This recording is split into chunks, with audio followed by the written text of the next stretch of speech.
Достар, мен қазір ғана кеңес беріп отырмын да, алдында бір клиентім отыр, оның жағдайы вообще қызық. Тыңдаңыздаршы до конца. Өзі толық емес отбасы ретінде 2011 жыл тұрған. Қазір қарап отырсақ 15 жыл өтіп кеткен, 15 жылдан бері кезекте тұр.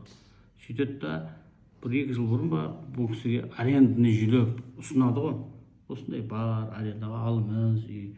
Тек қана арендасын төлеп тұрасыз, болды. Ол үй өзіңіздікі практически. Оның үйлерінің сапасы нашар деп алмай қойды. Қазір өзі арендада тұрып жатыр. Пәленбай ақша төлеп. Логика қайда, мен вообще түсініп отқан жоқпын шынымды айтайын.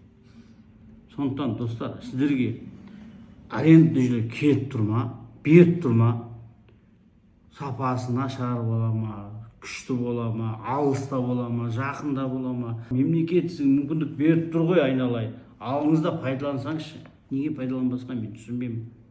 Сондықтан одан да күшті үй аламын деп не алмай қойды. Оны алып алыңыз. Сосын біраз уақыттан кейін приватизация жасап алыңыз. Содан кейін басқа үй ала беріңіз. Ол үй нашар болатын болса. Сізге мүмкіндік беріп тұр ғой, трамплин ғой былай айтқанда. Сіз шамалы жағдайын жасарып алыңыз. Одан кейін барып күшті үйге кете беріңіз. Бірден күшті үй сізге бұйырмайды ғой. Сондықтан достар, кезекте тұрған болсаңыздар, сабырлықпен дұрыс шешім қабылдай біліңіздерші. Жан-жақты айтқан сөзге мән бермеңіздер. Сізге келіп тұр ма, беріп тұр ма аренданы жүйелі, ойланбай алып алыңыз. Ойланбай. Бір ақ бөлме, 2 ақ бөлме деп олай сызылмаңыздаршы. Беріп тұрған кезде алып алу керек. Сол айтайын дегенім.